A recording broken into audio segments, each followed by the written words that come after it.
Hope Front Mafia. Good evening. Rams in Chicago, Los Angeles in Chicago for the nightcap in the last divisional round playoff game. And I kind of just left you alone earlier because of the fact that that Texans and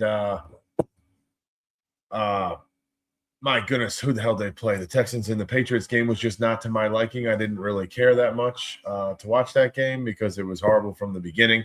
CJ Stroud, like we said, is as bad as anyone. And quite frankly, there's no reason for him to be on the football field. In my opinion, I hate to say it. I'm sorry. I'm not trying to give anybody a hard time, but that's the way that I feel. And the Patriots have been given the easiest walk to the Super Bowl of any team in recent memory, going into the playoffs. Someone's going to say that the Buffalo Bills had that. Some are going to say that. They're going to say Josh Allen. Well, Josh Allen still had to play the Texans and the Broncos at full strength. Your boys in New England are not playing anyone at full strength because I don't consider CJ Stroud a starting quarterback. He's that bad. If they put Davis Mills in, I think they might have won that football game. That's got to be a question in the Houston fan base. It has to be a question in the Houston fan base.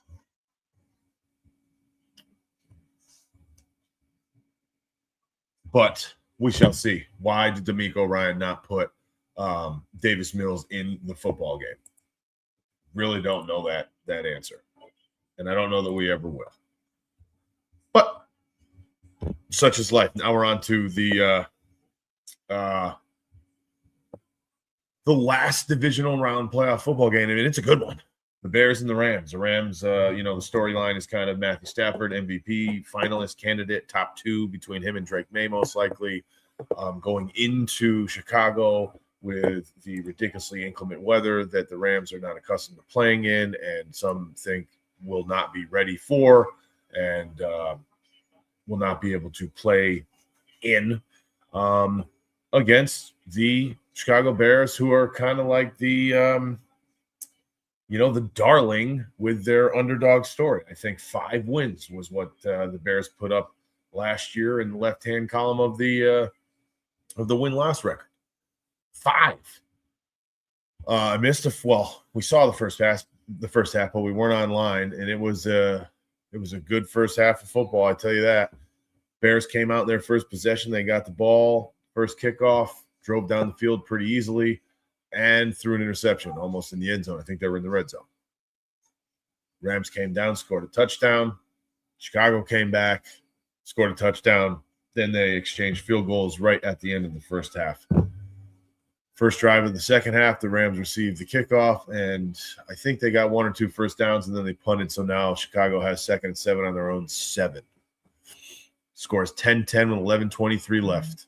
Whoa. What a catch that was, huh? Really good grab by Rome Odunze out of the left-hand slot, one-handed. All right, that's Odunze, one-handed, left hand. It's going to be 3rd and 1. Throws a little bit behind him, up and away, kind of.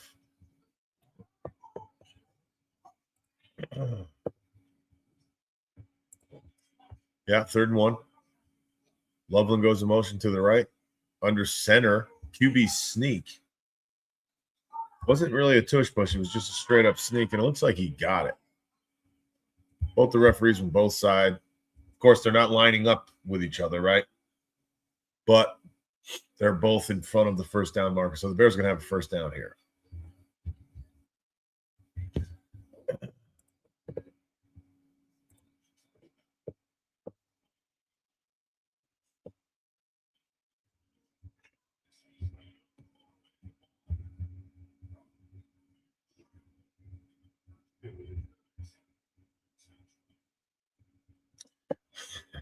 So I put a video up on YouTube and TikTok, as per usual, and of a play last Oh, Chicago throws up the left-hand sideline to Loveland. About a 25-yard attempt, but it just got knocked out of his hands. I think it's going to be incomplete. Anyway, that video was, some still photos and then some video as well. Oh, I'm sorry, that was a Doomsday. The ball knocked the ball out, or the ground knocked the ball out. Anyway, I'm sorry. The video was some footage of Brandon Cooks no catch interception in their game yesterday against the. Sorry about that. Sometimes this video goes out of focus. Against their game with the Denver Broncos, and the controversial call in the overtime segment of said football game on a deep pass to Brandon Cooks where he caught the ball, went to the ground, was touched, kind of tangled up with the defensive back, and then when they rolled on the ground for a second or two, well, I don't want to say that long, but when they rolled on the ground, the defensive back came up with the ball. They gave the interception. A lot of people think it was a catch. It's kind of split down the middle. A lot of people think it was an interception. They said that the ground kind of, you need to, the referees said that you need to secure the ball through the ground. So you need to have possession of the ball through your hitting the ground. What that means, no one really knows. Does that mean you have to hit the ground and roll? Does that mean you have to hit the ground, get up, point first down, then you can get rid of the football? Does that mean you have to hit the ground, slide a little bit, or hit the ground and do a couple push-ups or a somersault or two? We're not sure. No one knows. The referees don't even want to say it. The referees, when interviewed by the NFL Network, one of the liaisons to the referees won't even answer the question by Steve Marucci that says, whose call was it? Was it somebody in the booth? Was it Carl Sheffers, the head referee for that crew on the field? Who made the final decision of it being deemed an interception? That answer was not given. Just know that, folks. Just know that the answer was not given as to who's making that call. Who's actually the one responsible for saying interception and or catch, vice versa, one of the two. Nobody knows. The NFL liaison to the referees will not answer to the NFL Network for that question. Blows my mind, but it's true. So I'm getting some heat with this video showing the comparison of that play with Brandon Cooks and a play earlier between the Patriots and the Houston Texans, to where doesn't matter who, a receiver on the New England or the Houston Texans runs a crossing pattern, catches the ball while he's going down to the ground. And when he gets to the ground, the Patriots defender is there with his hands on the ball. He's on the ground. He pulls at and tugs at the ball. It pops loose. It screams down over to the sideline by 15 yards away. Just the momentum of the ball getting ripped out of his hands. The Patriots fall on the football, and it's ruled a fumble and a turnover on the field. And then after replay and after looking underneath the hood at said play, it was overturned and it was deemed a reception and down by contact. And when I put two side-by-side photos up next to each other, it's pretty night and day that almost the identical play happened, and there were two separate outcomes, and they were a day apart and in the same round of the playoffs. So if you haven't seen that, go check that out.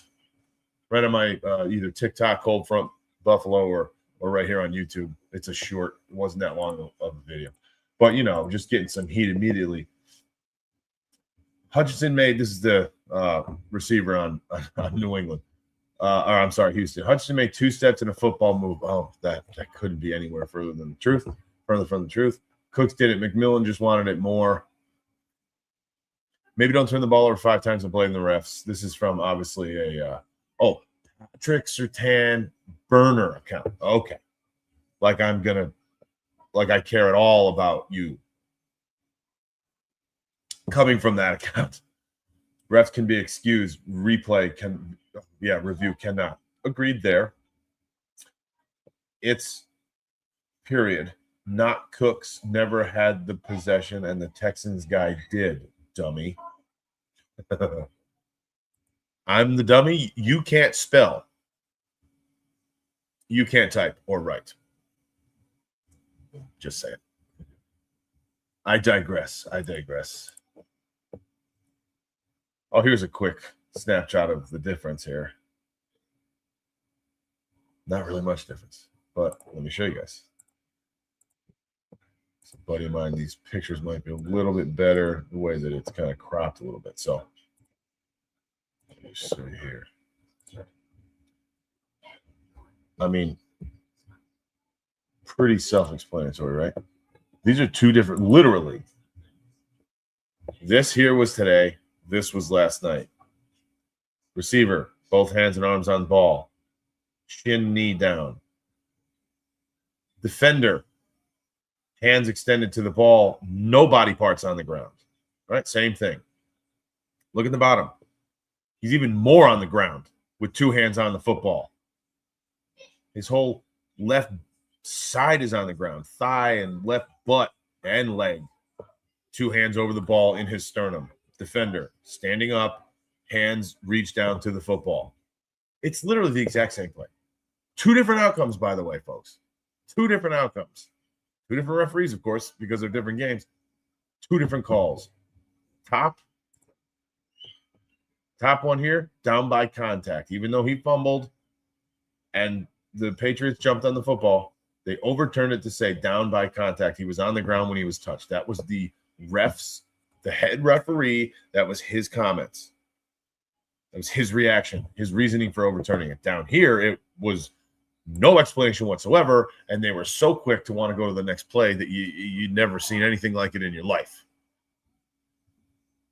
Sean McDermott had to call a timeout just to slow the damn thing down. It took them like a minute, and they were on to the next play.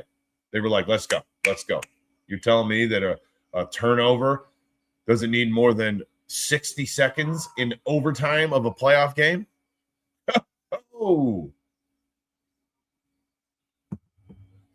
Oh, the Bears just strip sack Matthew Stafford. He gets lucky. He falls right on the dang thing. It is cold there. It is snowing. There's snow on the ground. It is still 10-10. Halfback draw up the gut. Is that Kyron Williams? Yep. It was second and almost 20, I think. Second and 18. Now it'll be 3rd and 7 or 3rd and 8.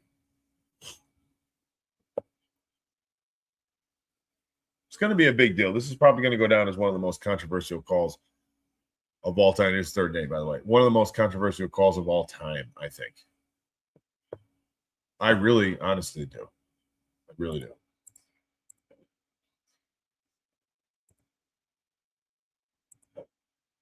For no other reason than the timing of it and what they did during the game to really not give much attention whatsoever to that play.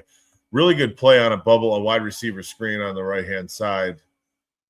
First wideout made his block. The slot receiver kind of took it up the gap where he should. Wasn't Devontae Adams. Is it Puka Nacua? No, neither. There was one good block. You see the lineman going out. Now he just he was a little too late to make that block. The right tackle was a little too late to get his block on the defensive back.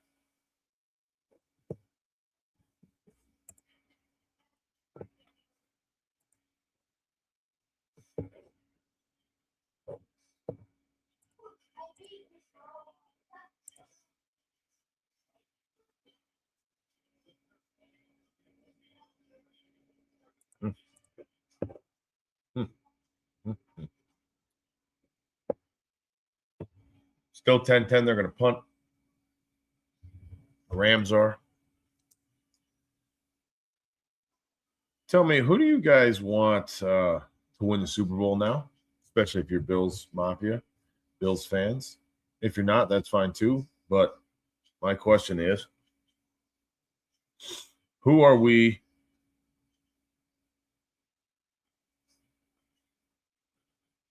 going to root for to win the Super Bowl and continue into these playoffs? I don't know. I don't know which direction to go. One of my sons says, you know what? I kind of like the Bears, little underdog story. Caleb Williams is pretty cool. My other son says he likes Matthew Stafford. I don't really disagree or blame them for either one of their kind of outlooks on the teams remaining in the playoffs. But who are you rooting for? Now that your Buffalo Bills are out, do you care? Are you paying attention even? A lot of people sometimes when their teams get sent home or don't make the playoffs or what have you, they just kind of hang it up until the next year. I unfortunately don't have that in me, which is part of the reason why we started this channel. I can't not pay attention. I can't not have a desire to watch football. So that's why we figured, you know what, we're going to do it anyways. We might as well do it with some friends and people online. We spend enough time paying attention to it. Might as well do something like this. So tell me, who are you rooting for? I don't know which direction to go. I would say the Broncos, because I actually think that they are a solid football team, and I enjoyed watching them play football. Not necessarily yesterday, of course, but I enjoyed watching them play football. But I don't think that they really have much of a chance with Bo Nix out. I hope.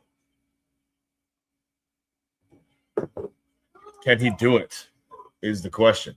I mean, the Patriots, again,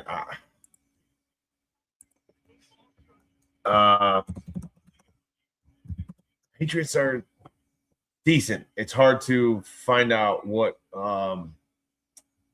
level they're playing football at after today's outing. Excuse me, because that was just an absolute travesty. If you play against CJ Stroud, you're going to have 3 or 4 turnovers on your defense. That's just the bottom line. So it's hard to kind of get a gauge on them right now. But my question, I guess, is, are the Broncos going to be able to make it through with Jarrett Stidham as their starting quarterback? Broncos say Stiddy's ready and will be ready. That's their words. Obviously, they're not going to say anything other than that. They're not going to say, oh, shit, we're nervous. But are they going to actually be ready for playoff football? DJ Moore, wide receiver screen on the left side on 2nd and 6, gets 8 yards.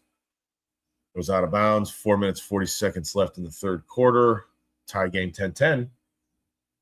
And the Bears will have 1st and 10 after the first down.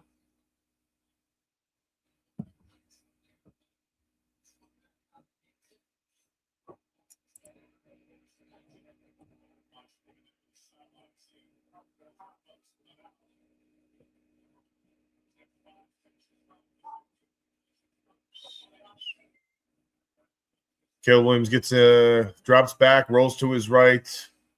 Doesn't find anybody. Sidearm slinging it up the right sideline. A little out of bounds. A little out of reach. Good thing. Otherwise, it might have been intercepted. I want to show you guys a statistic here. I put up on X earlier.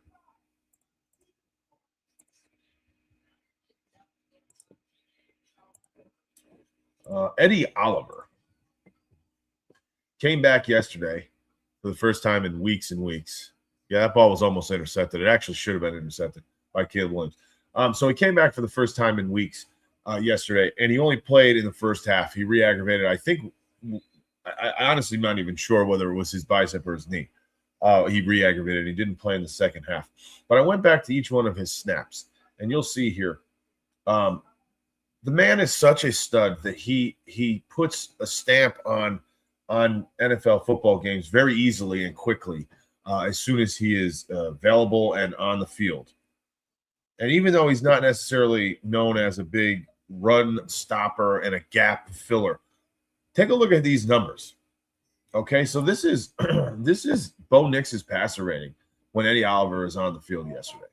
79.3. It was 6 for 15 with 79 yards and a touchdown, no interceptions. Looks like Caleb Williams was just picked off about midfield. Now, if we take out one play, okay, one play out of those 15 that was a 29-yard touchdown pass by Bo Nix against coverage by Darnell Savage. I actually misspelled his name in this. Darnell Savage, who played 3 snaps all day, one of which he gave up a 29-yard touchdown. He got twisted up, turned around looked like a cover too high safety look, to where he just jammed down towards the middle of the zone, didn't realize there was a crossing pattern going back to his zone. He was following somebody, got twisted. Anyway, and that went for 20-yard touchdown. So if you take that one play out, Bo Nix is 46.73 passer rating. He would have been 5 for 14 for 50 yards, and that's it.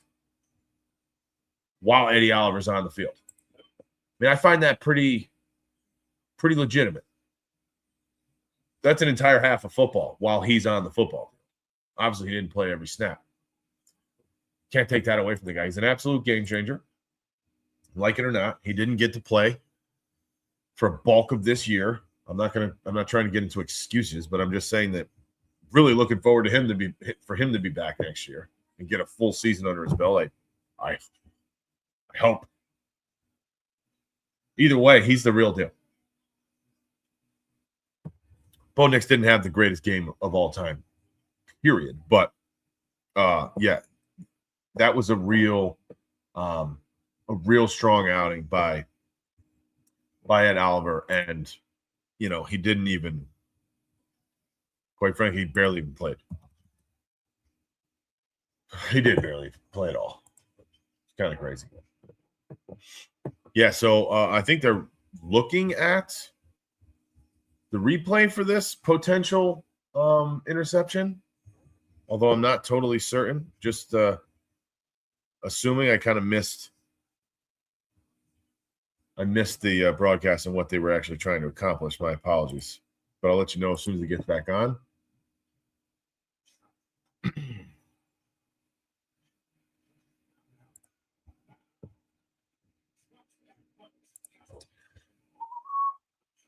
So who are you rooting for? TikTok, X, YouTube, and Twitch. Who are you rooting for if you are a Bills fan and you no longer have your team? Tell me. Who are you excited about? Anybody? Is it the Bears or the Rams? Oh, yes. Rams 1st and 10 at midfield. Play action, rolls to his right. Stafford does. Throws a little speed flat. Tight end covered by, who's that? 35. I'm not familiar with him. Incomplete, sorry. Be 2nd and 10 on the 50-yard line. I wonder if Caleb Williams has an issue seeing some of these defensive backs on Los Angeles wearing their white jersey tops in the snow, because he just threw into double coverage. He might have been tricked by disguise. They just showed a nice replay. He might have been tricked disguise-wise. But I don't know, man. It might not be that easy because the field has got that glaze of white snow over the top. Matthew Stafford across the middle, air ball, must have slipped out of his hands, completely missed his receiver, almost got intercepted and turned the ball right back over to the Bears. It's going to be 3rd and 10, though. Real quick.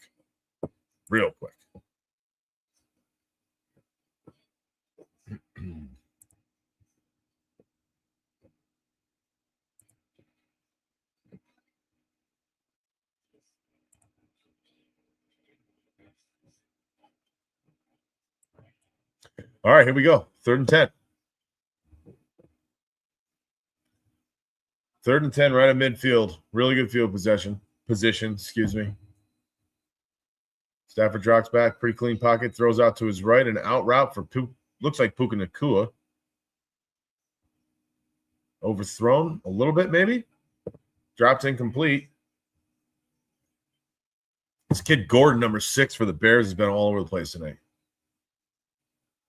Just straight man and Puka Nacua on 3rd and 10. Straight out route is just blanket, boxed. Really good job by this guy. See him.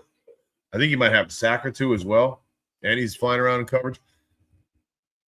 Looks like one of those guys that kind of does everything. And I love to see him because It's almost what the Bills don't have at the moment. They don't have that X factor defender that just doesn't stop motoring around. And you know who could have been some of that? I mean, not that he would have been any good in coverage, and we only had him for 1.35 games, is Michael Hoyt. From where? The Los Angeles Rams. Signed him in the offseason, had an 8-game suspension, come back week 9, played a full game, an absolute game wrecker in game 1. I think it was against the Carolina Panthers. And then the next game, he got hurt about, I think, second quarter, or maybe in the first quarter. Tore his Achilles, popped that thing. Would not get any help coming off the football field and literally wanted to stay on the sideline. God, that was just so I don't even want to get into it. I'm getting like frustrated. You know what I mean? That's really frustrating. He was going to be our guy, somewhat of our X factor-ish. And I mean that in all sincerity. Michael Hoyt, he started out doing exactly what we wanted and needed him to do, what he was signed for. And it didn't end up working out. Another season-ending injury. There's been a lot of those around the NFL. Buffalo Bills absorbed, I think, 16 or 17 people put on season-ending IR at some point, or long-term IR. I know other teams had issues too, so I'm not just making a, excuse for Buffalo, but it's just frustrating. Frustrating to say the least. It is a game where you will have a lot of injuries. It's a high-paced game. A lot of pressure on your ligaments and tendons and bones. And then there's high-speed collisions, high-speed contact. That doesn't help anything for bones and contusions and bruises and heads.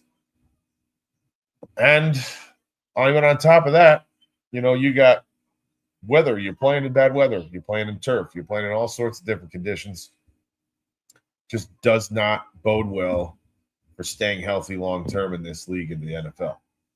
So when you see these injuries and these teams decimated with injuries, yeah, you feel bad for them. And I think we all think, oh, we had it worse.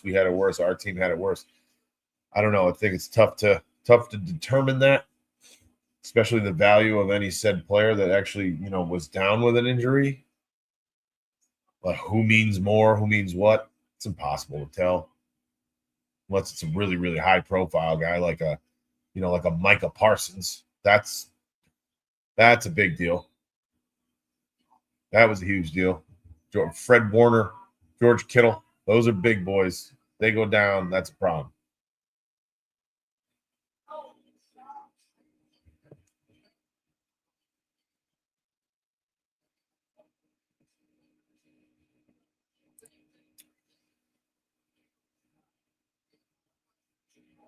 Ethan, I don't know who will actually go, but I feel like the Seahawks have about the best chance out of everyone to go to the Super Bowl.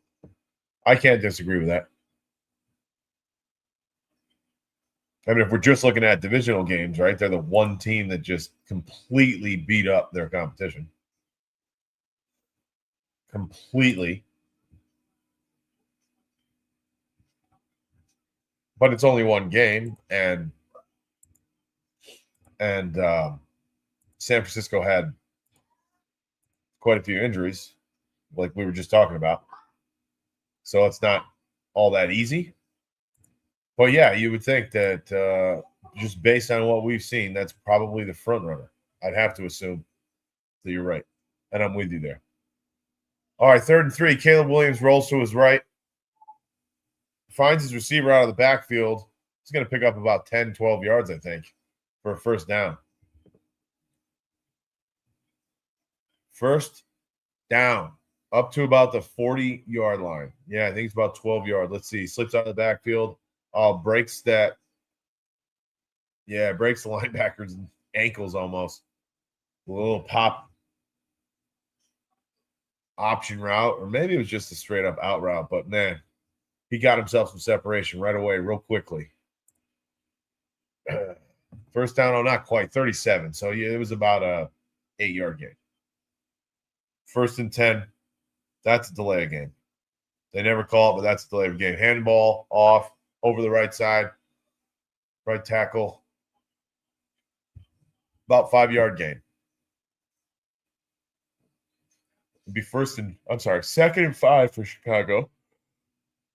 Now they're on their own 38, 40. They say second and 6. That must have been a bad mark. They're on the 41. It is second and 6. Bad mark. Caleb Plaxion rolls to his left. Design roll to the left. Not a design run, but he does tuck it and scramble and take off for the first down marker. Looks to me like he was a yard short, but that mark is going to put him 6 or 8 inches past. Oh, no. Thought he was a yard too far. The referee put it down right in front of the first down marker. He looks down and he goes, oh, shit, backs it up a yard. And he's actually right. Where he ended up putting the mark, about 6 inches or maybe a foot and a half short, a half a yard, was it was the right spot. So we're going to have 3rd and 1 for Buffalo. I'd like to see somebody come away with some points. Or do we go back to overtime? Considering they'll play whoever wins this game, I feel like they can handle either team. I'm not a Seahawks fan, but wouldn't mind seeing them go all the way. Oh, my word, 3rd and 1. Outside rush to the left. I think Javon, or what's his Verse? What's his first name from Los Angeles? Oh, my word. Yeah, Javon Verse? No. Jaquan Verse? I forget his first name. He blew the thing up for a loss of 1 or 2. It's going to be 4th and 2 or 3. And they're only around the 40-yard line. I don't know if they're going to go. They can't go for this. Can Chicago go for this? 10-10 game, a lot of defense, a lot of punts, a couple of turnovers for, I think, either team. I don't think Chicago can go for this. That'd be ballsy on their own side of the field. There's already been 1 or 2 4th downs that have not been converted, I believe, as well. I don't think you can do that. But, and it's not up to me, huh? Not up to me. Yeah, so I don't mind. I don't think either way. Like I said, my one of my sons, Bears, the other one, Rams, so far. What's left, at least. And I'd probably roll with one of those two, honestly, if I'm picking one to, root for, because I do like Matthew Stafford. He's got ties. He was a baseball guy. He's a tough, hard-nosed dude. I like that about him. But he also has a Super Bowl. I wasn't the biggest Caleb Williams fan when he was coming out of college. And after last year, I think that I probably was like, see, I told you, to myself and friends and family. But he's really stepped it up this year. He played phenomenally. And I still don't think that I like him. I don't think he's my cup of tea off of the field at all. Not that that's how you should judge your, the people that you like watching football, although it's up to you because it's your personal opinion. You can judge them however the hell you see fit. I don't like Caleb Williams. Seems to me like a guy that I would not get along with at all. And that's not a good way or a good reason to not, want to root for him, or his team, I don't think. But that's my reason. So if I had to, absolutely choose, I think I would go Rams. But Seahawks don't bother me either. Sam Darnold, I mean, what does that guy do wrong? He might not be the best football player on the planet. He has his times where, last year, come into the regular season playoffs, he pretty much just destroyed his entire regular season, which was fantastic. We hate to see that. But I think that as a person, Sam Darnold, I couldn't probably be any more happy for someone to win.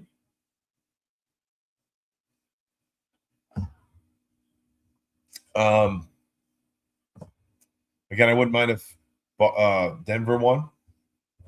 That would not piss me off by any stretch. Oh, real quick to the Bills fans, if you didn't know, that news was kind of just, poured salt into an empty wound this morning. Aaron Kromer is the Buffalo Bills offensive line coach. And I think by now we probably know that the Buffalo Bills had the number one offensive line in the NFL pretty much all year, top to bottom, soup to nuts. He announced today that, or it was put out there today, that he will be retiring. And he will not be their offensive line coach next year, which is just simply not good. Even when one of the starting five had gone down throughout the year with injury, it did seem like the next guy was pretty close to being almost as productive as one of the starters and ready to fill in right away. And that is a real big kudos, I think, to the offensive line coach for keeping them all ready and prepared and with the skill set to produce at an NFL level. The Bears did indeed punt. Excuse me, I'm going to catch you up. The Rams started their drive at about their own 5. They just got a first down. I think they're somewhere close to the 15-yard line right now. 14 minutes left in the fourth quarter, by the way, and counting. 10-10 ball game. This. I wish we were seeing this earlier between the Patriots and the Texans. Between both, because keep in mind, Drake May. Yes, he threw for 3 touchdowns. I understand that, but again, that offense on Houston is so bad that they make the other offense better. He threw for an interception, and he fumbled. I want to say 3 times, or 4 times, and they lost 2 of them. He fumbled 4 times, I think. Lost 2 of them and threw the interception. So he had 3 turnovers. It's not that great. I wish we could have seen this kind of closing out like that between those 2 quarterbacks that were not playing well. Oh, Stafford finds his tight end on the right side of the football field, and he runs for 5, 10, 15, 20 yards. Parkinson, catch and run, baby. He was lumbering.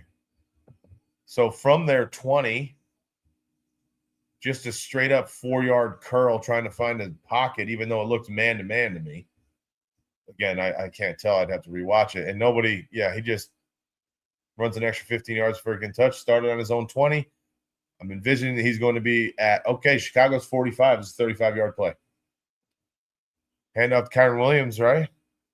Over the left side, guard maybe for 4 yards. 2nd and 6.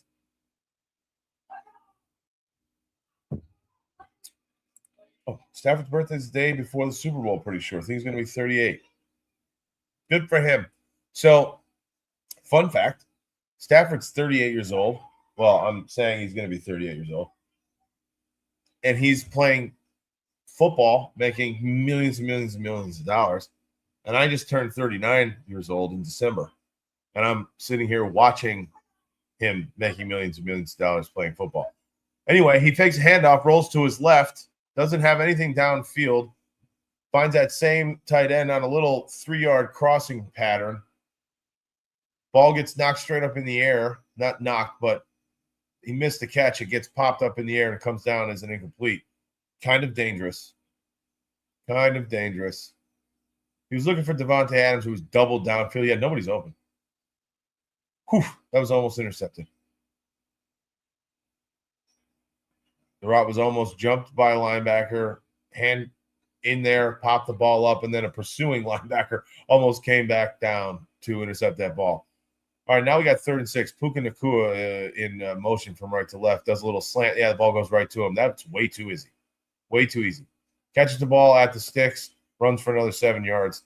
That's a 12 or 13-yard gain on 3rd and 6. That was way too easy. It was obviously a breach in coverage. They blitzed from the side that Puka went in motion to, and I don't think anyone realized that they had to pick him up.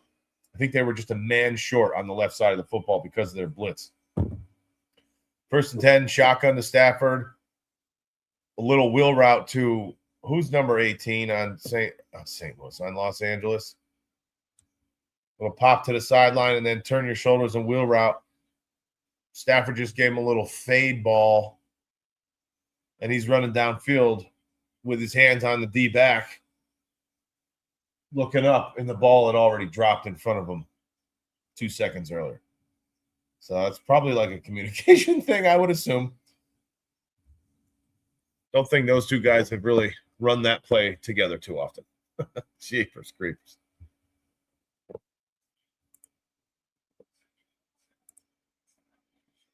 Stafford across the middle. Ball complete to, is that Davante Adams? Oh my gosh, wait a minute. The Bears actually came up with the football. They're saying interception. The Bears are saying interception. Davante Adams still laying on the field. The referees are getting together, talking amongst each other, saying nothing. They're saying catch by Davante, maybe down by contact or something. They just pointed first down, and the Rams are sprinting to the line of scrimmage. Here it is. Davante Adams, knee down. Oh, my God. This is the exact same play. This is the exact same play as Brandon Cooks again, ladies and gentlemen. I need to get my hands. I need to get my hands on this. Hold on. Excuse me. I don't mean to do this to you, but I literally, the replay doesn't come out for any time soon, like the all 22 until like basically tomorrow. I need to get this because this is going to be two additional examples of the Brandon Cooks catch last night that was labeled an interception. Almost the same stinking thing here. Oh, you're not going to show this again, NBC? Get out of here. They're not going to show it again. It's 1st and 10 from the 20 or 16 of Chicago for Los Angeles. They're in Chicago territory. Hand off to the left. Kyren Williams over to the tackle. Whoa, he gets hit hard and almost elevated to where his feet come up to the height of his shoulder, parallel to the ground. Falls down for 4 to 5 yards. It was a good play, but he did get kind of lit up. Either way, that's a good first down play. I mean, if you got 2nd and 6, 4 yards on first down is just simply enormous. The Bills were living off of that all year, but getting 4 to 5 downs on first down and having 2nd and manageable makes an offense 2 times, 3 times better. Another handoff up the middle. Kyren Williams. It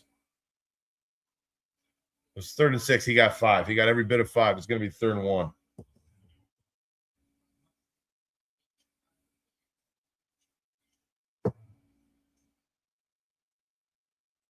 Play action now on 3rd and 1. Stafford corner of the end zone. No, incomplete. Batted away, pass defense. 4th and 1. I don't agree with that play call. I know you got Matthew Stafford. You just ran the ball twice for 9 yards. Easily. 3rd and 1 on the 15 of Chicago. Okay, so they knew they were going to go for it. Here's McVay. Looking at his play sheet, I guess that was a pretty easy decision. Okay, I'll give them that. If they knew they were going to go for it, then on 3rd and 1, you can take a shot if you know you're going for it regardless. And now if they do that same type of play action and throwing the ball 7, 8 yards downfield, 10 yards downfield for what? 4th and 1. Puka again in motion, coming back. A tight end. Okay, so Puka goes in motion, comes back to the same side he started. The ball is now handed to him, almost like a tight end, a tight around, a wide receiver end around.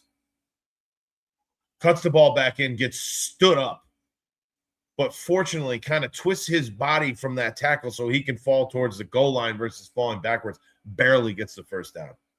1st and goal on the 5.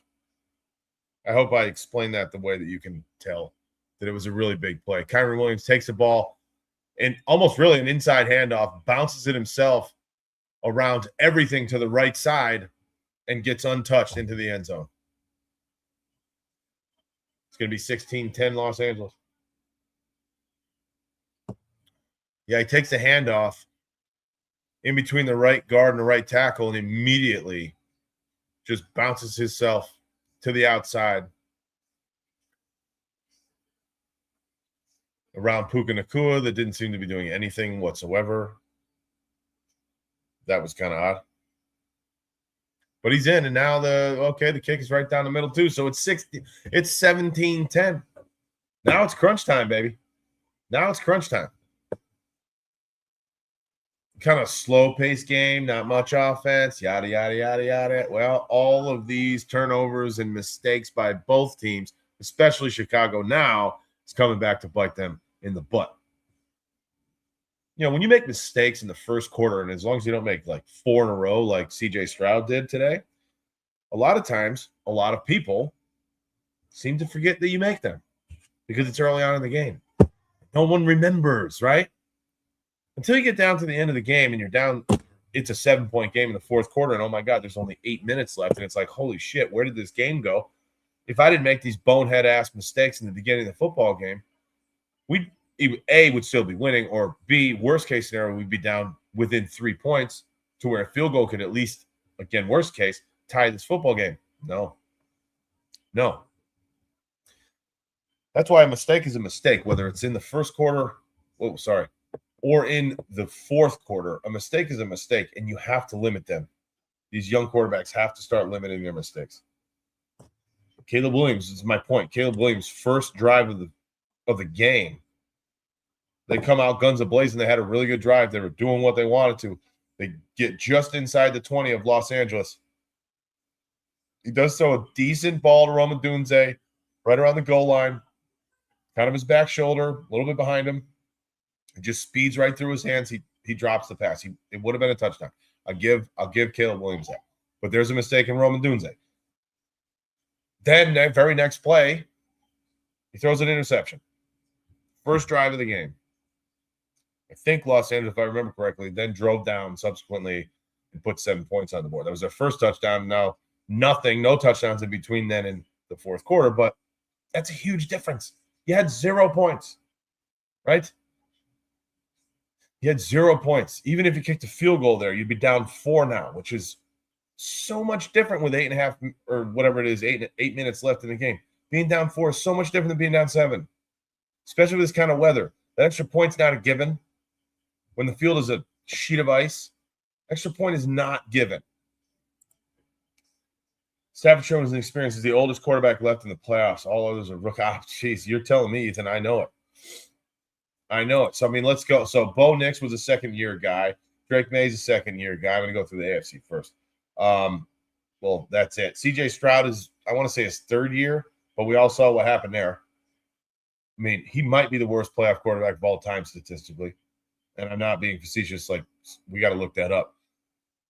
Because between last week and this week, I think he had 7 or 8 turnovers and 7 fumbles, 4 of which he lost or so, 5 of which he lost, 4 turnovers, 5 turnovers, like ridiculous numbers, bad in a bad way.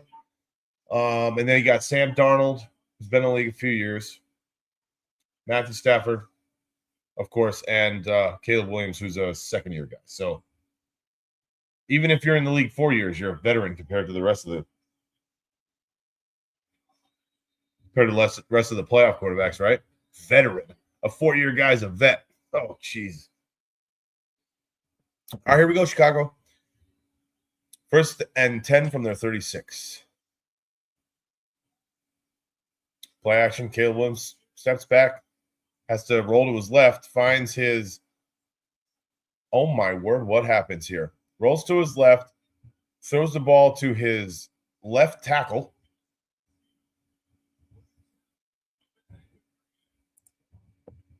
Drake May, yeah, we said that. Second year. Yeah. Drake May, second-year guy.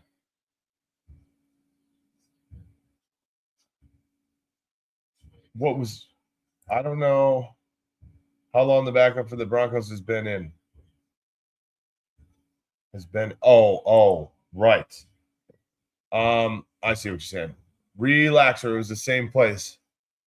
Caleb Williams rolls to his right. He scrambles to his right, I should say. Makes somebody miss. Makes a second guy miss. He goes 10, 15, 20. Oh, my word. He goes out of bounds on the left side of the field down by the Los Angeles Rams 38-yard line. What a play, Caleb Williams.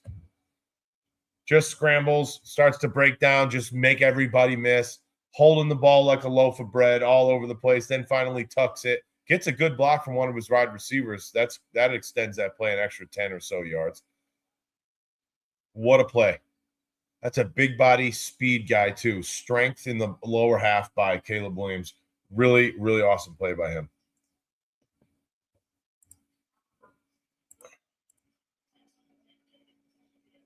Handoff to the right side. Swift cuts the ball back, gets about 3.5 yards.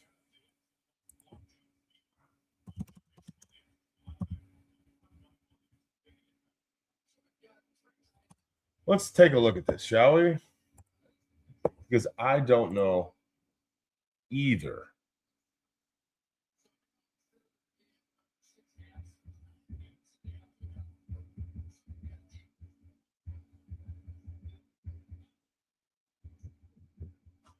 Well, first of all, I'll get back to this question because I want to address Tom Brady, 7 rings. How do I feel about Josh?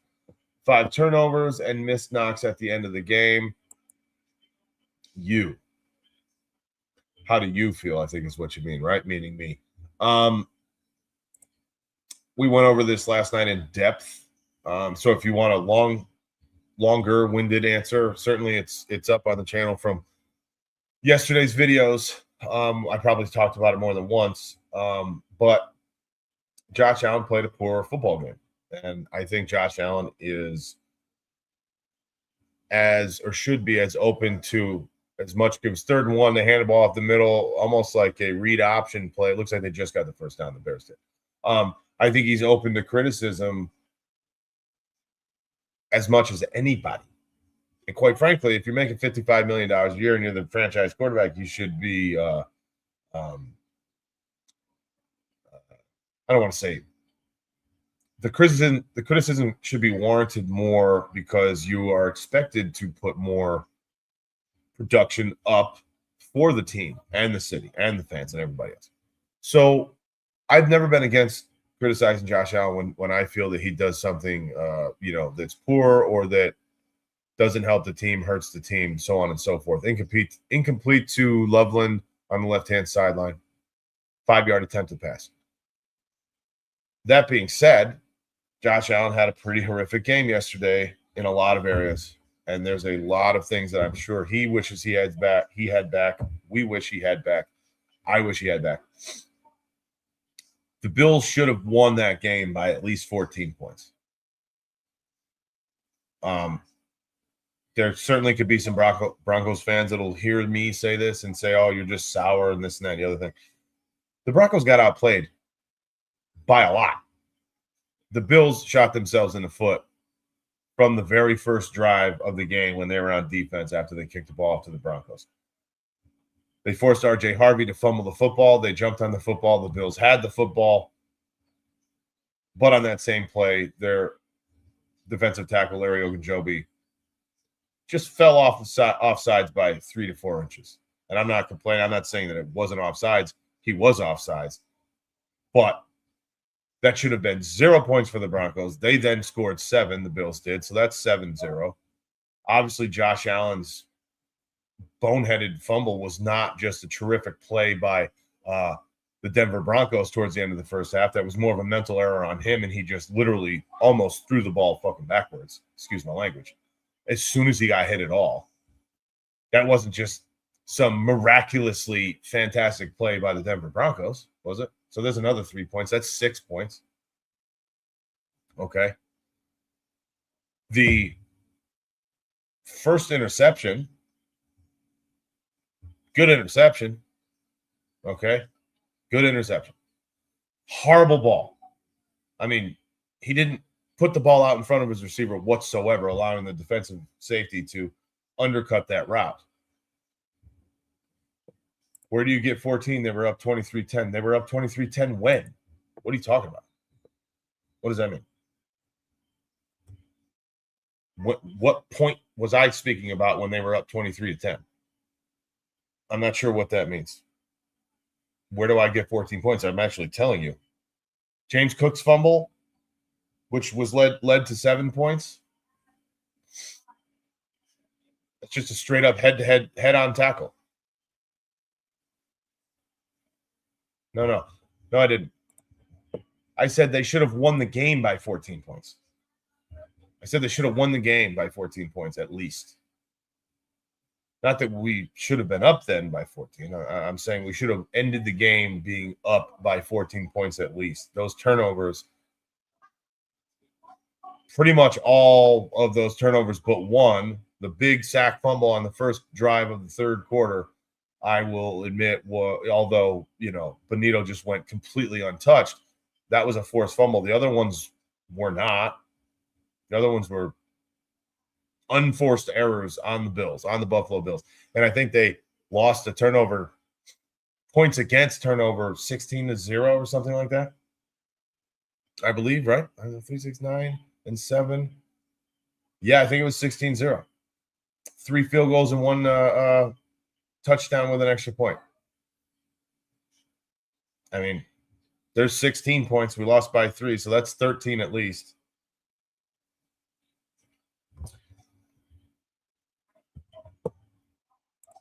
Buff Dad Day. They have yet to show a replay of Adams' catch. I know. That's what I'm saying. That they showed it. DeAndre Swift tries to do something stupid, hurdles the first cornerback that was diving at his knees to bring him down, diving at his ankles to tackle him, hurdles the first guy, and midair gets kind of blown up. How he held onto the football, I don't know.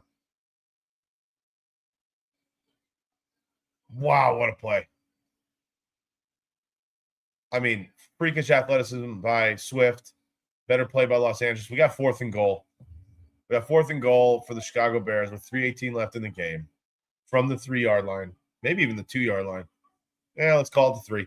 They're down by 7 points, 17-10. This is fantastic. This is the football that you want to watch, unlike the last game. Drops back, throws an inside curl route, incomplete. Tries to split 2 defenders. They both get their hand on the ball. Not the best of reads. Not the best of reads. Really good anticipation and jumping a route by that linebacker for the Rams. Really good play. There's timeouts. There's still a lot of time in this game. Everybody's got timeouts. This game's not over, I don't think. And a 2-minute warning. And Los Angeles has the ball on their own too. So not over, but it is 1st and 10 from their own 2, Los Angeles. Up 7 points.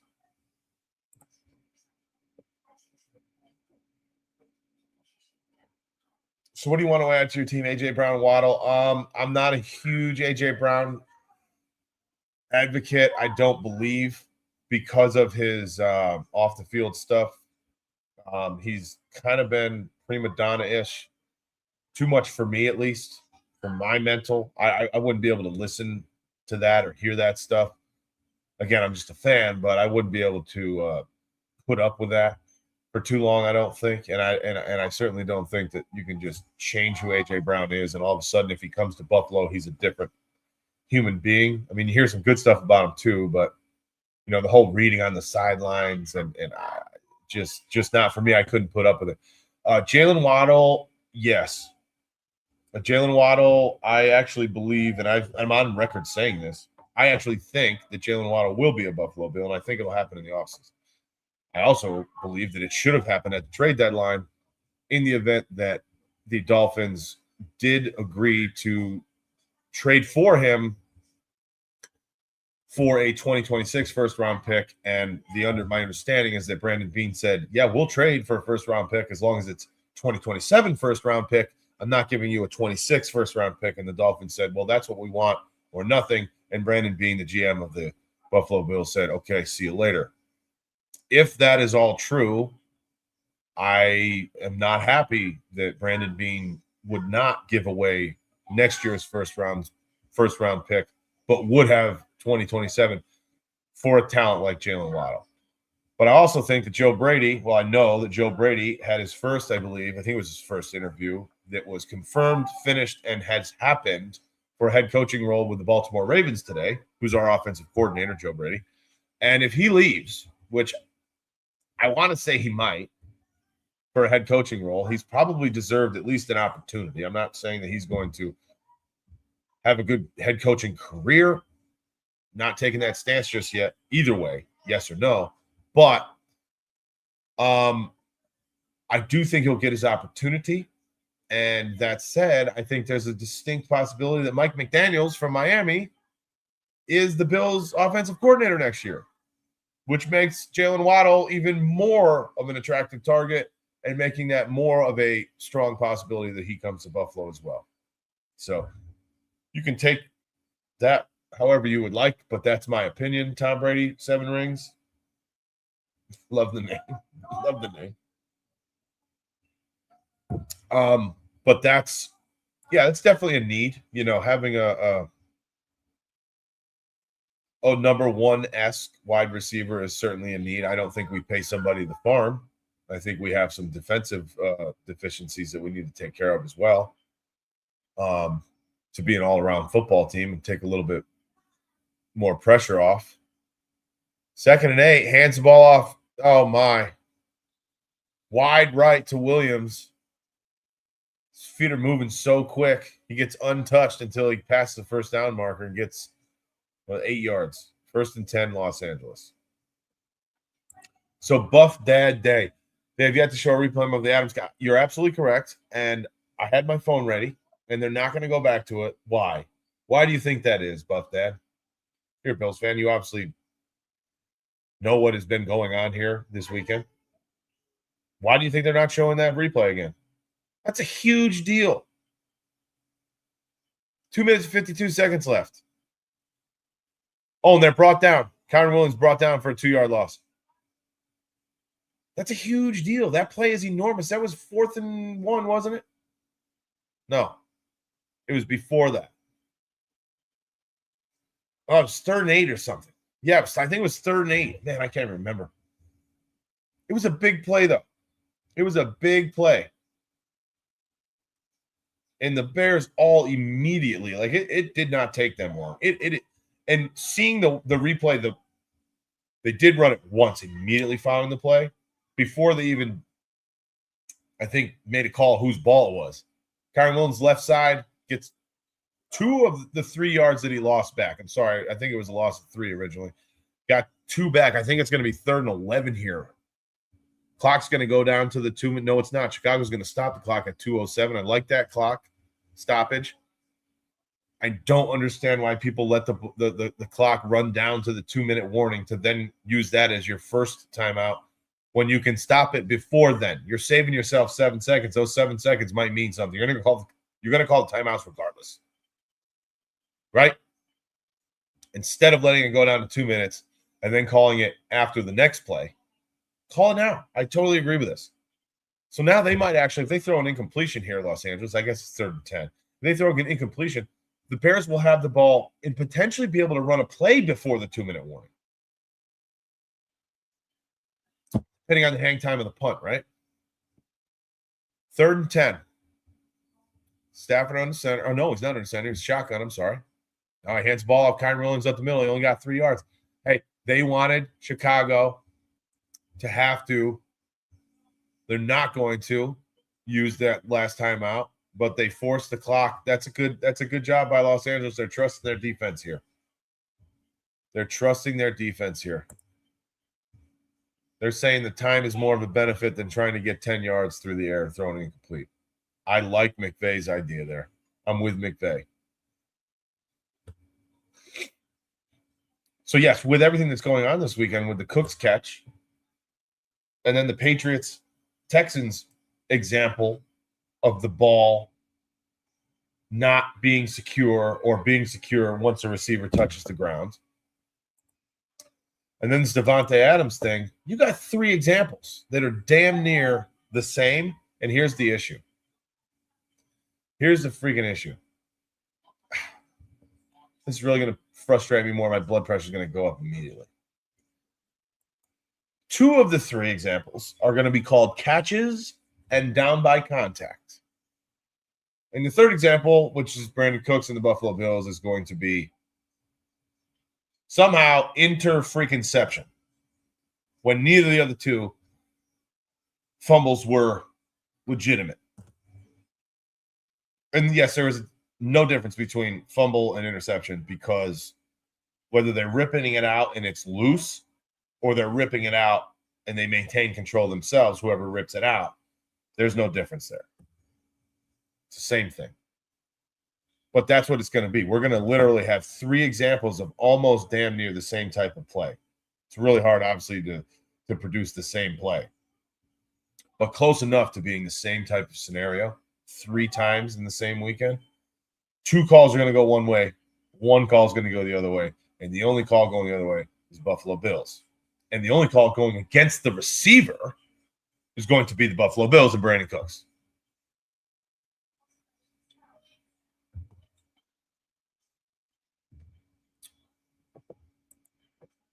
Unbelievable.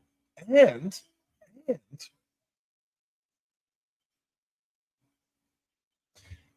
the only call that went to the home team is the Buffalo Bills. That's insane.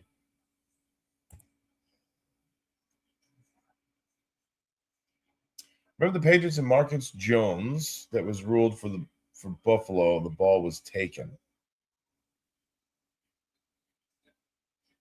What, during the year? No, I'm not. Off the top of my head, Tom Brady. No, I don't remember. What are you speaking of? I can pull it up and rewatch it if I'm missing something. Wow, horrible punt by Los Angeles. The Bears are going to see.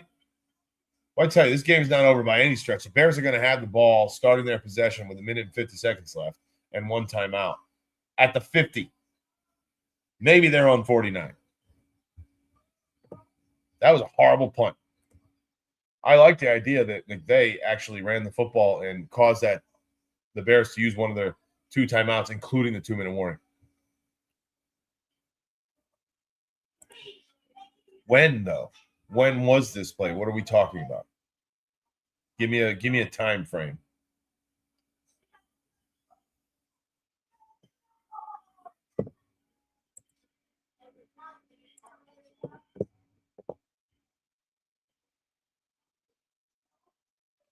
Caleb Williams dropped back in the pocket in the center across the middle.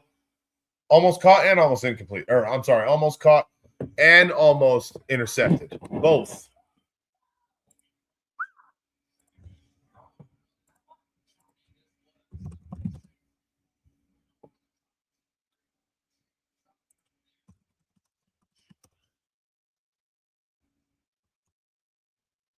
Oh, are you talking with Khalil Shakir on that seam pattern?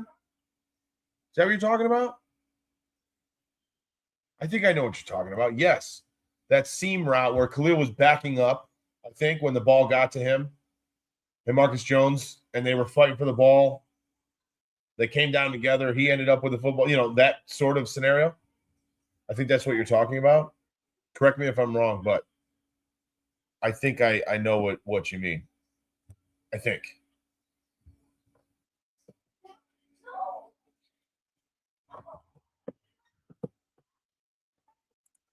Okay. Yeah, 100%. And here's the difference. This is my point. My biggest struggle with this whole thing is, I thought Brandin Cooks controlled that football, and that was nowhere near what the Marcus Jones thing was, in my opinion. I'm not even saying Marcus Jones and you guys didn't have an argument to where that could have been your ball. Like I tend to kind of agree, that's a coin toss. But if the rule says it's a tie, tie goes to the runner type deal, then it's really, I guess, hard to argue that Marcus Jones had the ball. I think that's the reason why the call was made that way. That being said, we have a lot of these examples that are really close, if not the same stinking play. You can run the same play. You can literally have the same play ran live in a football game with 3 or 4 different referees and their crews. And you'll get, there's only really a couple different outcomes, right? It's almost like flipping a quarter, but you're not going to get the same call every time. And it's not even going to be close.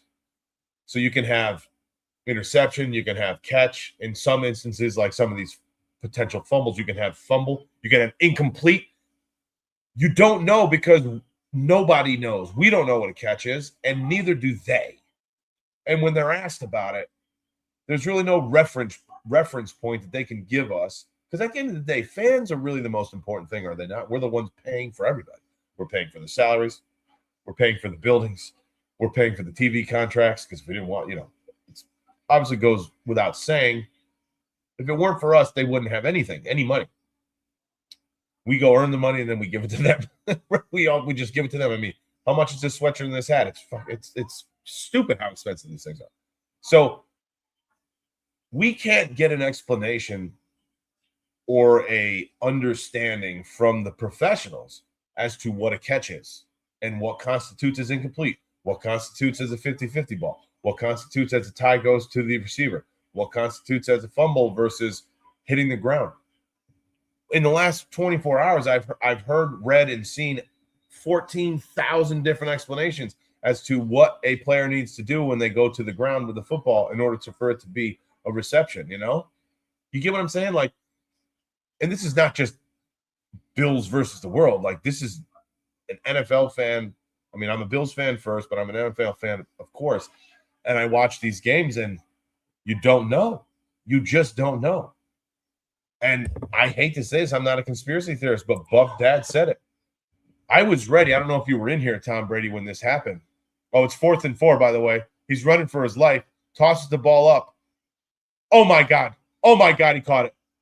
Oh, my God, Kmet. Oh, my God, he just chucked the ball into the end zone. Touchdown, Bears. Touchdown, Bears. You got to be kidding me. 18 seconds left. 4th and 4. The guy literally drops 25 yards.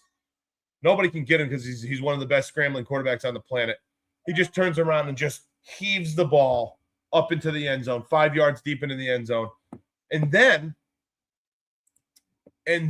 I don't know who it is, a D-back, which looks like he's covering this tight end, Kmet, seems to run away from him. The closer that the ball got to the receiver. I don't know what that was about. Was it a push-off on Kmet? I don't think so, because they're actually kicking the extra point, which is good, and we have a tie game. This is what I'm talking about. This is playoff football, baby. I'm glad we're in here now. Sorry, I didn't mean to interrupt the other conversation, Tom Brady, but obviously this is playoff football at its finest, right? All right, so on the 14-yard line is where the ball was snapped from. Caleb Williams sends Kmet out in motion, drops back, pocket collapse. He runs back to the 40. He throws this ball from the 40, backing up. I don't know what this defensive back was doing. I think he thought that he got pushed backwards, and he may have, or pushed forward. Anyway, it's a tie ball game. It's a tie freaking ball game. Excuse me one moment. Hey. Yeah, we're watching. Or I am. How is he so open? It's insane.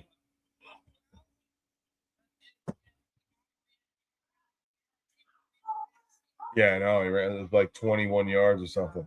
Yeah, it's crazy. Yeah. All right, see ya. Bye.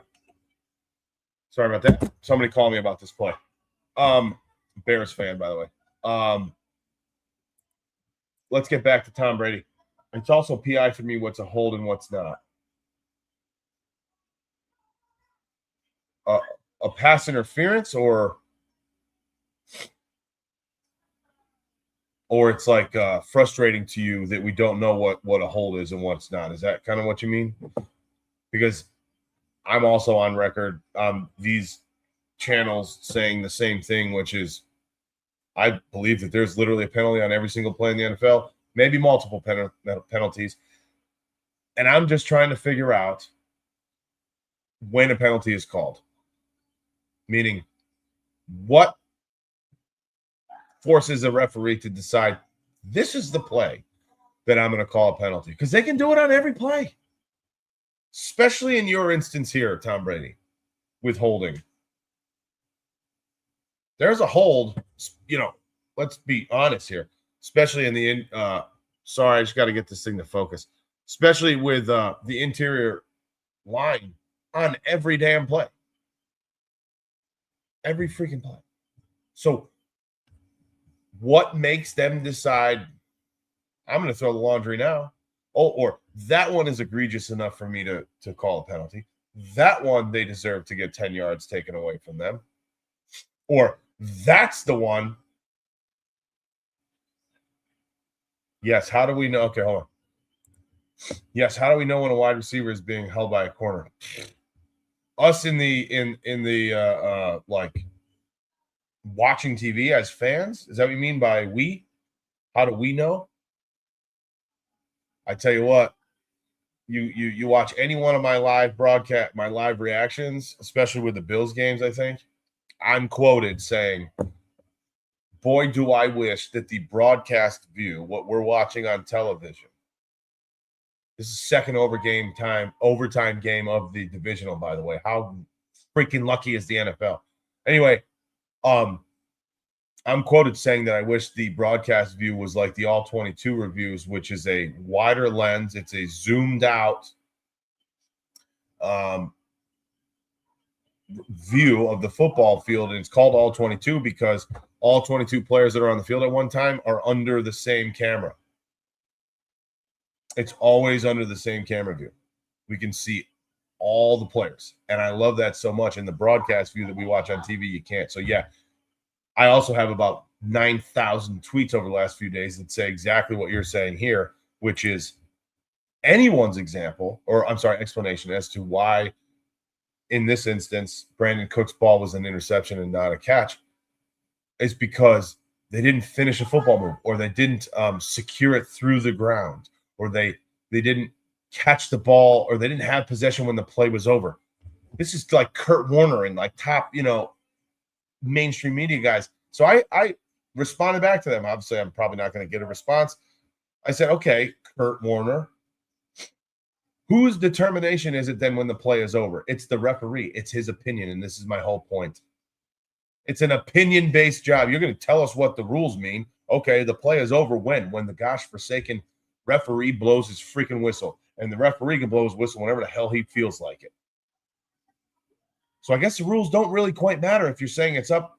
The receiver needs to hold the football until the play is over. That is, quite frankly, nonsense. We're talking about whether it's a catch or not. And in your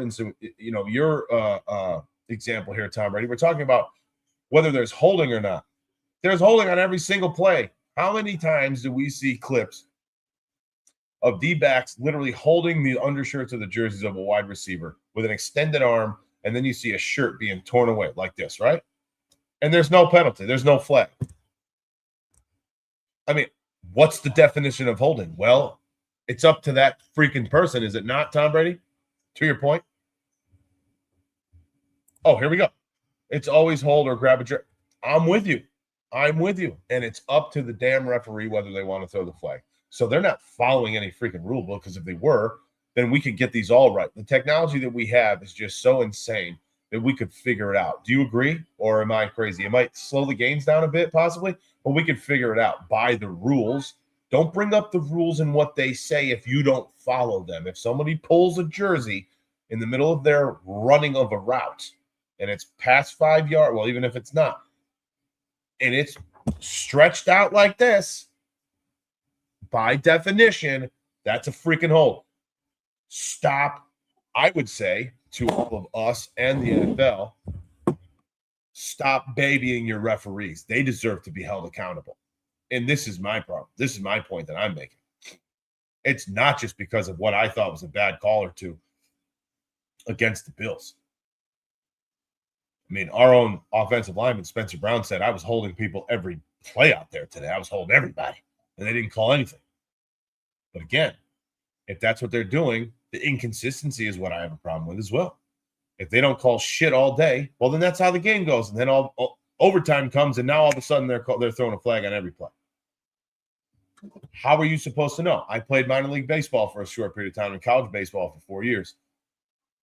I was a pitcher. There's a difference from umpire to umpire with their strike zone. and how it relates to batters and pitchers, right? People on the mound. All I asked for was consistency.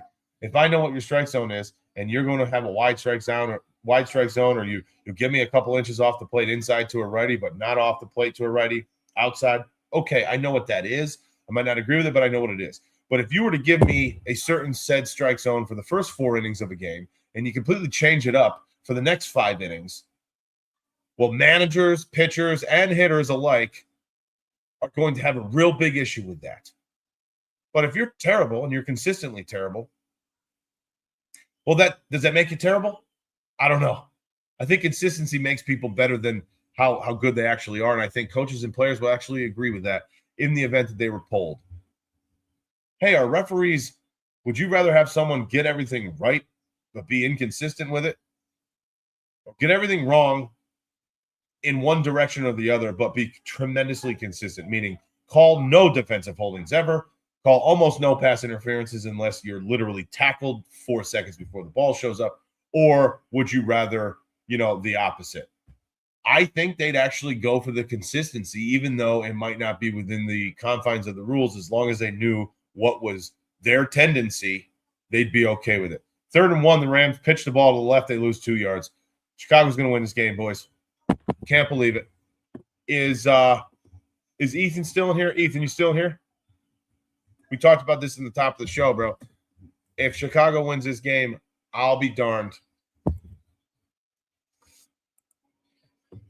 I feel the NFL machine is behind Drake May. They want him to be the next Brady or Mahomes. I don't know if I'm conspiracy theorist enough to know that, or to say that there's who they want, the golden boy type thing. And to be honest with you, if I guess I would think that if they did, wouldn't they want Tom Brady to be that guy? Tom Brady, I'm sorry. Josh Allen? Or did they like the fact that Josh Allen and Patrick Mahomes were like, Bill and Tiger type deal? I don't know. I just think that Josh Allen has so many fantastic qualities as a human being that he's a great guy to be the face of the league, right? At least in my opinion.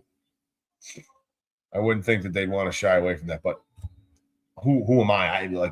Don't take what I'm saying for gospel here. I have no idea. You could be right. You could be right.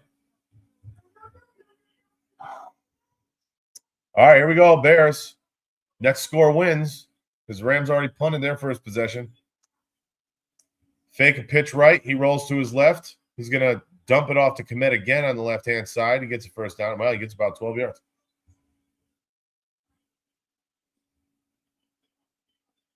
Literally, the Chicago Bears might win this football game. That is just so crazy to me.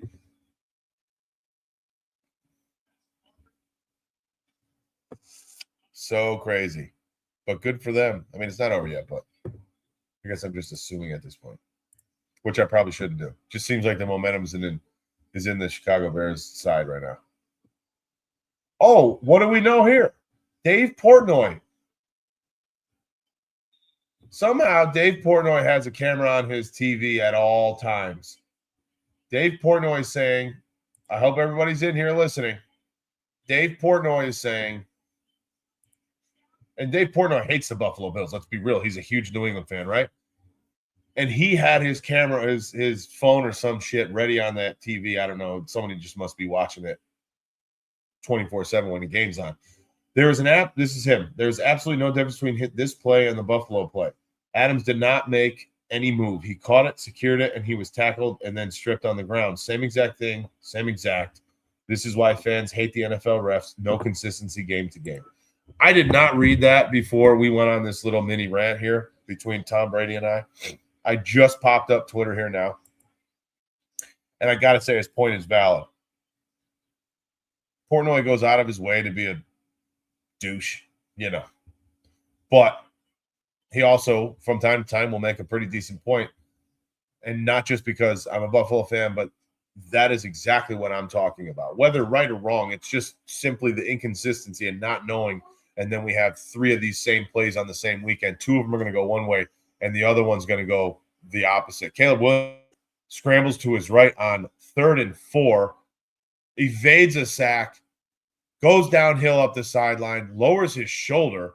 A linebacker completely levels up with him, but just he juked out this defensive end, lowers his shoulder, gets sent back a couple yards. I don't know if he's banged up, but he got the first down.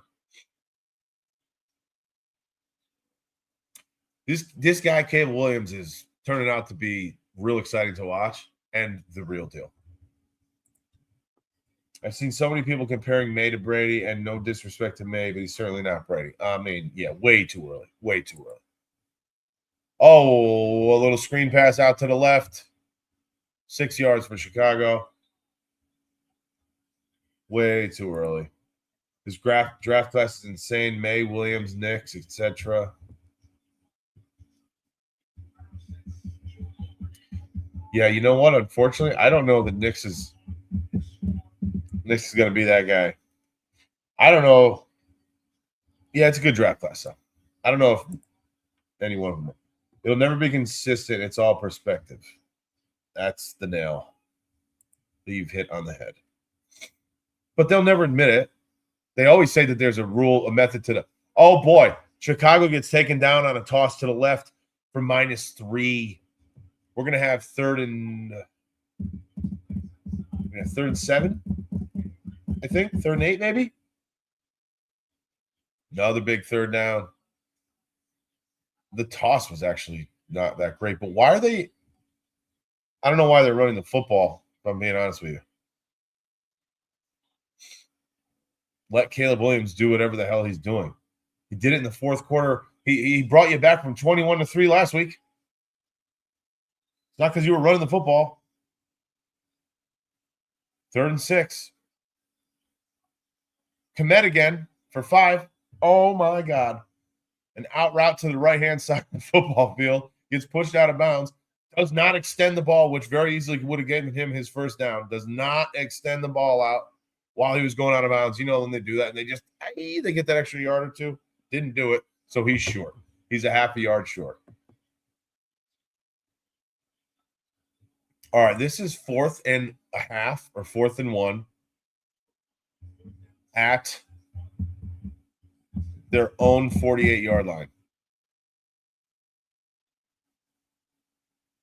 Caleb Williams. It's almost like he faked going up the middle, let everything kind of pile up in the middle, and then he just went just around the pile to his left. Yeah, he let everybody pinch in the gap. He just went straight left and got 3 yards.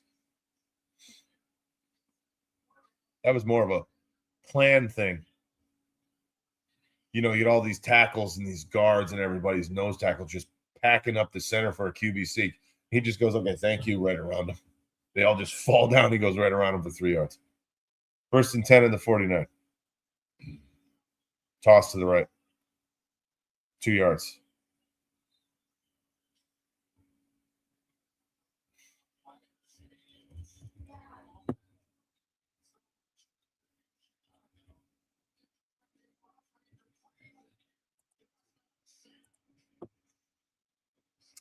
Curious to what people are saying about Dave Portnoy here. They won't show a replay. Proceeds to show 2 slow-mo replays. They said he made a football move. They only showed the end of it. Read a book. Mac Dad Savage. Oh, my. Caleb Williams just got intercepted. Throws the ball down to the 20-yard line up the seam, it looked like. Intercepted.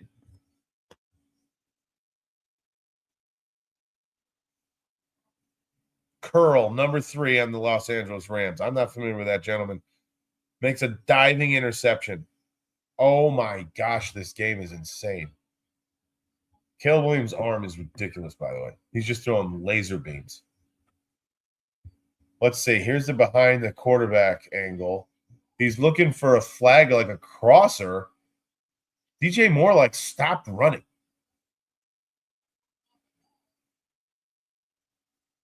Curl almost dropped the ball. Was kind of rolling around in his belly.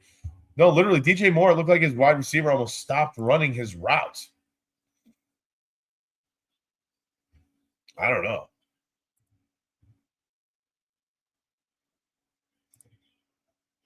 Wow. So Los Angeles has the ball in their own 22 again, 1st and 10. End around. Puka makes one guy miss. Well, not really, but he got 4 yards. Didn't quite make him miss. He just got around him. What a game. I just wish they were all like this. You know what I'm saying? They should all be like this.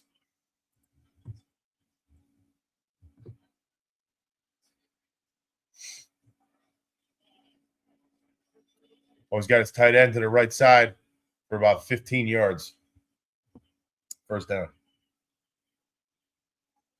The NFL wanted the Broncos. It's clear. CBS's officiating commentary guy, that was Tony Romo and Jim Nantz, came on right away and said the receiver didn't have possession directing the narrative. Now Bo Nix is out and the NFL is going to have a dud of a game.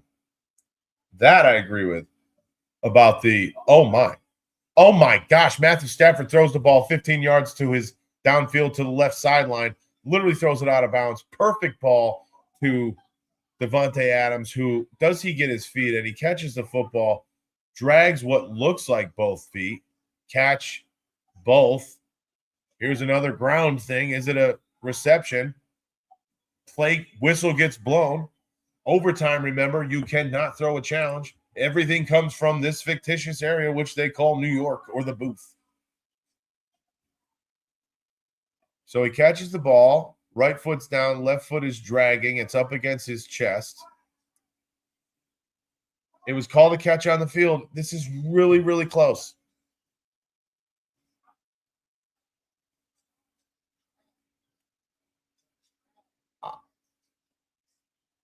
Okay, right foot's down when his ball hits the, his hands.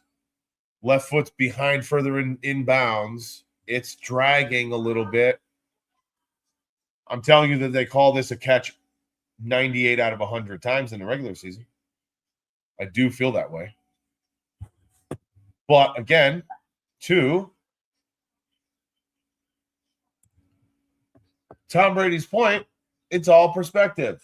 And who's making the call? Did we all see this? Okay, they confirmed the completed pass. Who's they, though? This was what I was going to get at. Mariucci from the NFL Network. Remember the old coach? I think he coached the 49ers for a couple of years. Steve Mariucci asked the liaison for the NFL referees. I forget the guy's name, but he's kind of like, almost like the union president type deal, but for the refs. Who makes the call, the final call in overtime when it's all booth reviews?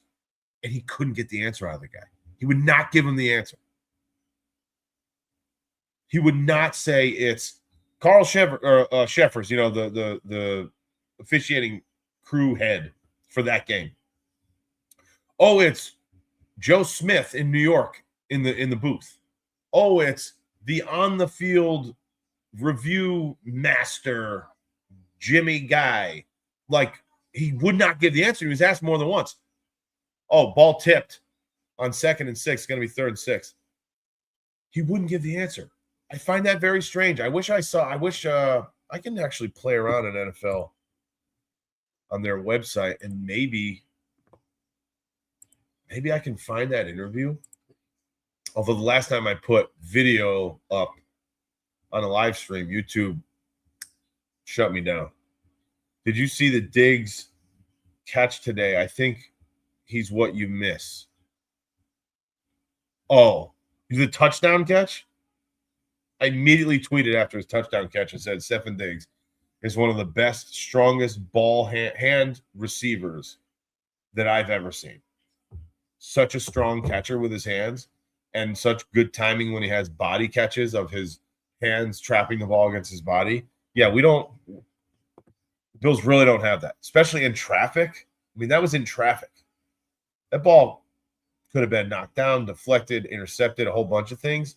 It's kind of a gutsy throw. And I think even Vrabel's reaction when he was saying go for one was like this.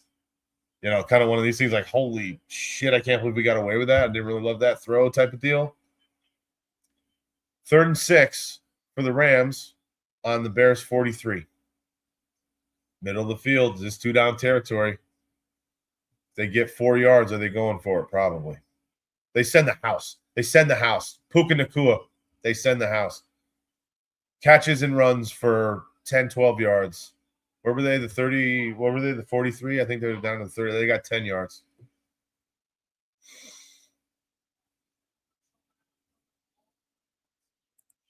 Well, listen, before the trade deadline, we did not have Brandin Cooks. And Brandin Cooks ended up being a deep threat that actually worked out. The receptions that he had that were deeper than 20, 30, 40 yards in the last month of the season or so, we did not have that prior to him and prior to the trade deadline. That's what Waddle can do as well. So if Brandin Cooks can stay young, so to speak, and stay on this football team and still represent that deep threat, that stretching the defense threat, then yes, I agree with you. I'm actually in your camp as far as what the Bills would need at that point, which is and I still think we need this anyway, truthfully, but I need a 3rd and 8 receiver that the whole world knows where the ball's going, and it still gets thrown to him, and he still catches the ball. It doesn't need to be a wide receiver one like Jamar Chase, with 4.2 speed and getting 5 yards of separation. I'd rather have a Keon Coleman type body, a Mike Evans type body, and obviously he's a big wide receiver one too, but just the guy that just comes up big. There's a 50-50 ball, a one-on-one man-to-man matchup on a curl route or a comeback for 10, 12 yards. Like, yeah, here it comes, bud. There you have it. Give me that thing. 3rd downs. There you go. Red zone. There you go. A Davante Adams type guy. Best pass rusher we can get an X receiver. Yeah, best pass rusher. I mean, I don't know. Max Crosby wants out of Las Vegas, right? But our estimated cap space that we have to spend money is, I think, $3 million. Well, that ain't going to work. We're going to have to get rid of some people here. I think Ogunjobi's gone. I think Josh Palmer's gone if anybody wants him. 2nd and 7, Matt Stafford, little fade pattern. Fade route to Parkinson up the right-hand side line, just out of the reach.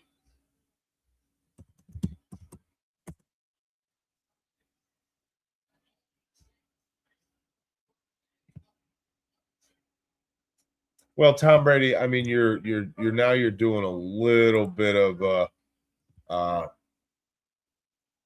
talking both directions or out of both sides, in my opinion, because Jamar Chase and Tyreek Hill, especially Tyreek Hill, are not catching balls over the middle in traffic.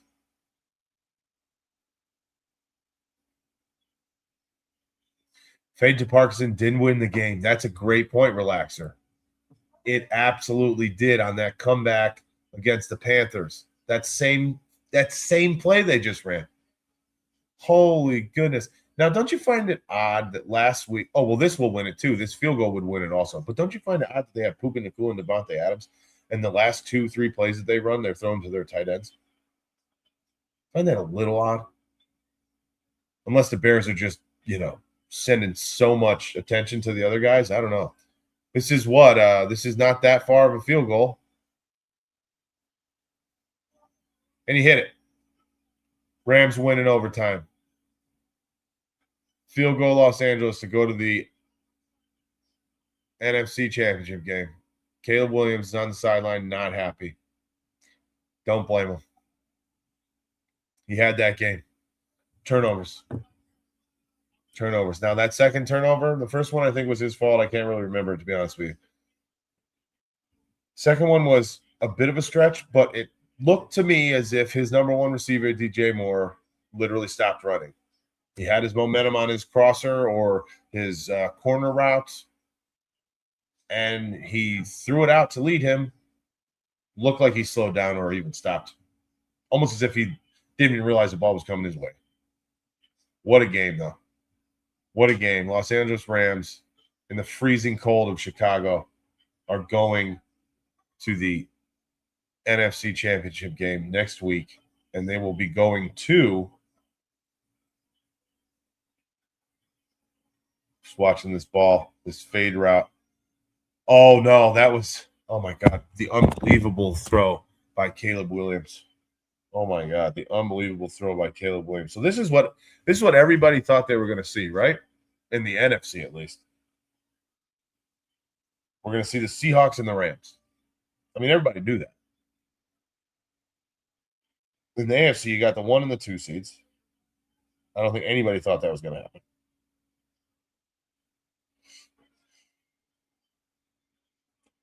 Not a single person thought that was going to happen. I don't think. And then we have the Rams going to Seattle. Wow, I can't wait for that. I cannot wait for that. We're going to be live. We're going to be live for that for sure. For absolute sure. Evan Myers. I don't think that Tyreek Hill is the answer at all, or even a receiver like him, if I'm being honest. He's fast, yes, obviously, but no, he's not the guy that he's not a Stephon Diggs. Completely different types of receivers. Anyway, I appreciate all of you. If anybody, I'm gonna hit it. Good divisional round weekend for the NFL playoffs. Sadly, our Bills are no longer playing football, and they are done for the year. They need some work to do. We're going to be focusing on everything, like we said. Stay tuned for all of the offseason coverage, but we're going to also continue to be live during some playoff weekends, covering some of those games. We'll have videos in between the weeks as well. If you have not subscribed and you enjoyed hanging with me, which I appreciate you doing, so please subscribe to the channel. Hit that notification bell so you can get all the alerts when we're going live and when we're posting videos. And anything you need, NFL or Bills, please pay attention. We're also on TikTok. Do a little bit on Instagram. We're going to try to grow these things here. We've only been doing this for a few months, but any questions you have, send them my way. And please let me know if there's anything I can do to make it easier or better for you guys that are hanging with us. So I appreciate all of you. I'm just going to get Ethan here before we leave. Well, let's see if Stafford can prove some younger rookies wrong. I hope he does. I do. I hope he does. Being that I'm getting older, it seems, I feel I am. It's the reality. I hope that he can do it. One for the old guys. You know what I'm saying? One for the old guys. Why would the Bears take the risk? A deep pass, just go down the field carefully and win. Mark, I can't disagree with you there necessarily, to be honest with you. Like I did say, though, I think that DJ Moore stopped his route. I don't think it was as bad a ball as it ended up being, because I think he was leading his receiver in the direction that the route was taking him. And I think he cut that thing off too short. I think he slowed down. I don't know exactly what happened, but it didn't appear to be all on Caleb Williams to me. Mark, I could be wrong. We'll see, and the reality is going to stay probably inside that locker room, because we don't know exactly what everybody else is saying or feeling. But that's what I get when I look at it. Again, could be wrong, not totally sure. Anyway, I appreciate everybody. Thank you so much. That's going to do it for another episode here, and I look forward to seeing all of you soon. Again, notifications, subscribe, so we can get you all the information that you need. I'm looking for a big news out of the Bills here at some point soon.